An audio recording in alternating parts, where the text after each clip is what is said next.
قرآن مجید کا جو یہ میوزک ہے، قرآن کے الفاظ کا جو حسن ہے، جہاں تک حسن معنوی ہے وہ تو ہر لفظ میں ہے، لیکن یہ حسن ظاہری، حسن صوتی، حسن لفظی، یہ اپنے کلائمیکس پر آپ کو نظر آئے گا سورہ رحمان۔ علم القرآن، لیکن قرآن میں یہ سورت اس اعتبار سے بھی ممتاز ہے، اس کی 4 آیات پر ذرا توجہ کریں گے، عجیب حقائق سامنے آئے گا۔ جہاں یہ قرآن مجید کے حسن صوت اور حسن لفظی کی معراج ہے، وہیں اس کی پہلی 4 آیات میں 4 چوٹی کی چیزوں کا ذکر ہے، سب سے اونچی چیزیں۔ پہلی آیت کیا ہے؟ الرحمن، ایک آیت ہو گئی۔ رحمان کیا ہے؟ اللہ کا نام ہے۔ کبھی آپ نے غور کیا اللہ کے ناموں میں سب سے پیارا نام کون سا ہوگا؟ رحمان۔ کیوں؟ اس کا مادہ کیا ہے؟ رحمت۔ ہمیں سب سے بڑھ کر جس چیز کی ضرورت ہے وہ کیا ہے؟ رحمت خدا بندی۔ نام اچھی طرح سن لیجئے اس حضور کے قول کو۔ حضور فرماتے کوئی شخص جنت میں مجرد اپنے عمل کی بنیاد پر داخل نہیں ہو سکے گا جب تک کہ رحمت خدا بندی دستگیری نہ کرے۔ کسی صحابی نے بڑی ہمت اور جرات کا ثبوت دیا کہ پوچھ لیا کیا حضور آپ بھی؟ جب آپ نے فرمایا کوئی شخص داخل نہیں ہو سکتا جنت میں محض اپنے عمل کی بنیاد پر جب تک کہ رحمت خدا بندی جو ہے وہ دستگیری نہ فرمائے۔ پوچھا گیا کیا آپ بھی؟ آپ نے فرمایا ہاں میں بھی۔ آپ اندازہ کیجئے کہ اگر محمد الرسول اللہ بھی رحمت خدا بندی کے ضرورت مند ہوں تو تاب دیگراں چہ رسد، ہماری تو سب سے بڑی ضرورت رحمت خدا بندی۔ اب یہ رحمت جو ہے قرآن مجید میں اللہ تعالیٰ کی یہ شان 2 الفاظ کے ذریعے سے آتی ہے، رحیم اور رحمان۔ اور کوئی مادہ نہیں ہے جس سے 2 نام بنتے ہوں اللہ کے، لیکن یہ مادہ ہے واحد رحمت کا کہ جس سے رحمان بھی ہے رحیم بھی ہے۔ رحیم صفت مشبہ ہے، رحمت دائم ہو جائے گی، مستقل ہوگی تو رحیم کہیں گے۔ اور رحمان، اس میں رحمت کی ہے وہ شان ہے کہ جیسے ٹھاٹھے مارتا ہوا سمندر ہو، ہیجان کی کیفیت، طوفانی کیفیت، رحمت خداوندی کا طوفانی جوش، وہ ہے رحمان۔ آپ تو رہتے اس علاقے میں ہیں، آپ کو معلوم ہے عرب اگر بھوکا مرا جا رہا ہو تو کیا کہے گا؟ انا جوعان۔ پیاسا مرا جا رہا ہو انا عطشان۔ بہت غضبناک ہوگا غضبان، غضبان آصفہ قرآن میں آیا ہے، بہت غضبناک۔ رحمان جس کی رحمت جو ہے جوش میں ہے، ٹھاٹھے مارتے ہوئے سمندر کے مانند۔ تو یہ اللہ تعالیٰ کے ناموں میں سب سے پیارا نام۔ اب آگے چلیے، الرحمن علم القرآن، رحمان نے قرآن سکھایا۔ رحمت خداوندی کا سب سے بڑا مظہر، رحمان کی رحمانیت کا سب سے بڑا مظہر قرآن ہے۔ ان میں جو منطقی ربط ہے اس کو سمجھتے جائیے۔ اچھا آپ یہ سوچئے، جو علم بھی انسان کو حاصل ہوا وہ کس نے دیا؟ اللہ نے۔ سائنس کا علم کس نے دیا؟ اللہ نے۔ علم آدم الاسماء کلہا، وہ علم الاسماء جو حضرت آدم کو دے دیا گیا تھا ازل میں، یہ اسی کا ظہور ہے، یہ اسی کی ایکسفولیشن ہے جو ہو رہی ہے اور ہوتی رہے گی ابھی۔ اور دوسرے علم ہے وہ کس نے دیا؟ اللہ نے دیا۔ لا یحیطون بشیء من علمہ الا بما شاء، مخلوق میں سے کوئی اللہ کے علم میں سے کسی شے کا احاطہ نہیں کر سکتا مگر وہ جتنا اللہ دینا چاہے۔ لیکن یہ کہ تمام علوم میں چوٹی کا علم قرآن۔ نوٹ کرتے جائیے، اب چوٹی کی چیزیں جمع کیجیے۔ اللہ کے ناموں میں چوٹی کا نام رحمان، اللہ نے جو کچھ انسان کو سکھایا اس میں چوٹی کا علم قرآن۔ خلق الانسان، انسان کو پیدا فرمایا۔ سوال یہ کہ حیوانات کو کس نے پیدا فرمایا؟ آسمان کس نے پیدا کی؟ زمین کس نے پیدا کی؟ فرشتے کس نے پیدا کیے؟ کیا مطلب خلق الانسان؟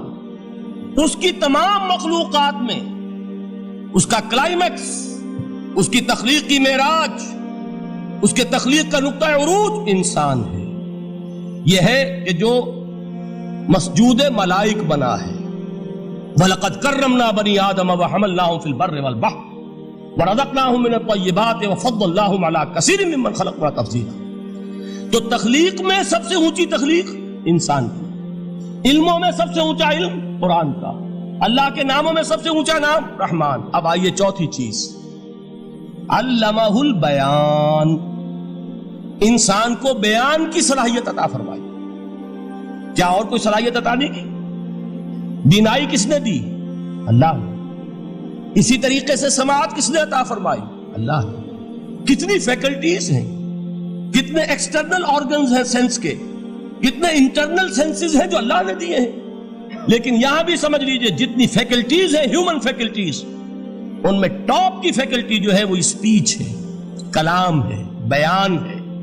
جن لوگوں نے میڈیکل سائنس کا مطالعہ کیا ہے وہ جانتے ہیں کہ یہ برین ہے، ہیومن برین، اس برین میں جو وہ اوپر ایک زرد سا مادہ ہوتا ہے، گرے میٹر، اس کی ایک کوٹنگ ہوتی ہے، یہ ہائیسٹ ایوالوڈ فارم ہے، اور اس میں سب سے بڑا رقبہ جو ہے وہ اسپیچ سینٹر کہلاتا ہے. اسی لیے انسان کو حیوان ناطق کہتے ہیں. حیوان کے اور انسان کے مابین امتیاز قائم کیا گیا، نطق، گویائی، بولنا. اب یہ کیا چیز ہوئی؟ انسان کی صلاحیتوں میں سے سب سے اونچی صلاحیت. 4 آیتیں ہو گئی نا. اللہ کے ناموں میں سب سے چوٹی کا نام رحمان. اس نے جو علوم پیدا کیے ان میں چوٹی کا علم قرآن. اس نے جو مخلوقات پیدا فرمائی ان میں چوٹی کی مخلوق انسان. انسان کو جو صلاحیت اور استعدادات عطا فرمائی ان میں چوٹی کی استعداد بیان. جمع کیجئے نتیجہ کیا نکلے گا؟ وہ نتیجہ ایک حدیث نبوی کی شکل میں سامنے آتا ہے. پہلی حدیث میں نے یہی پڑھی تھی. اس کے راوی کون ہے؟ عثمان ابن عفان. میں حیران ہوتا ہوں وہ قافیہ یہاں بھی موجود ہے. رحمان، قرآن، بیان، انسان، عثمان، عفان. باپ کا نام بھی اسی وزن پر ہے، عثمان ابن عفان.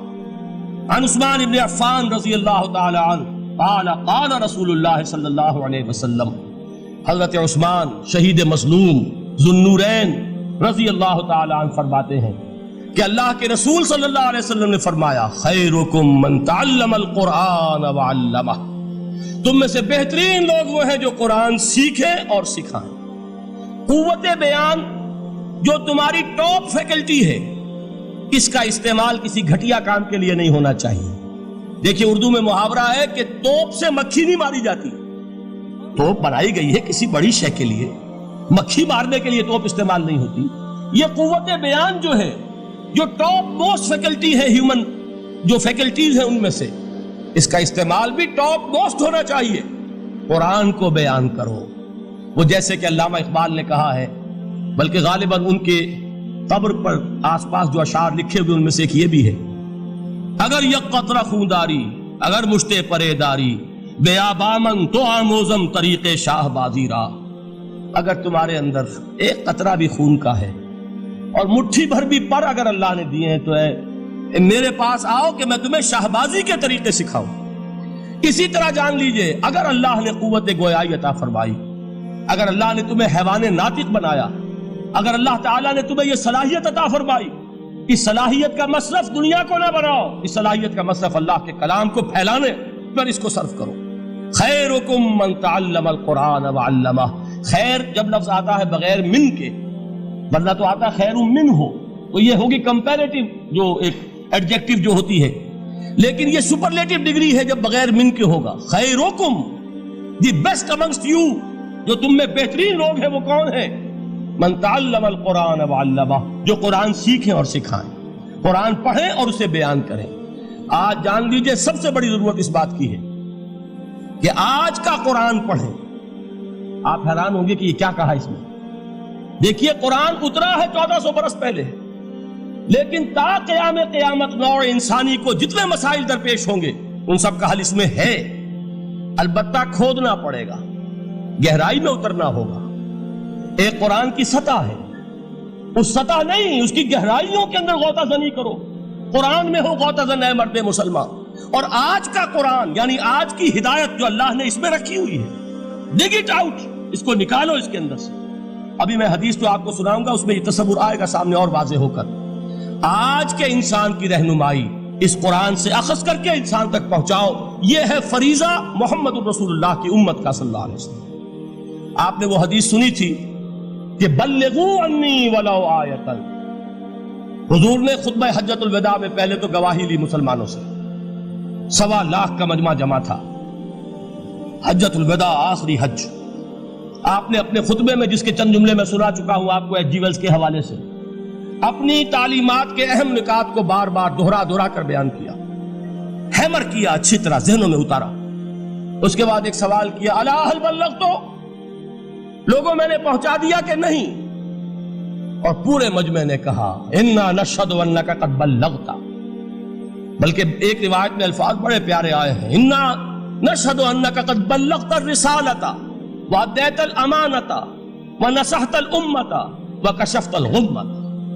ہاں حضور ہم گواہ ہیں، آپ نے امانت ادا کرنے کا حق ادا کر دیا، رسالت کے فرائض کا حق ادا کر دیا، امت کی خیر خواہی کا حق ادا کر دیا، اور آپ نے گمراہی کے پردوں کو چاک، اندھیروں کو چاک کر دیا۔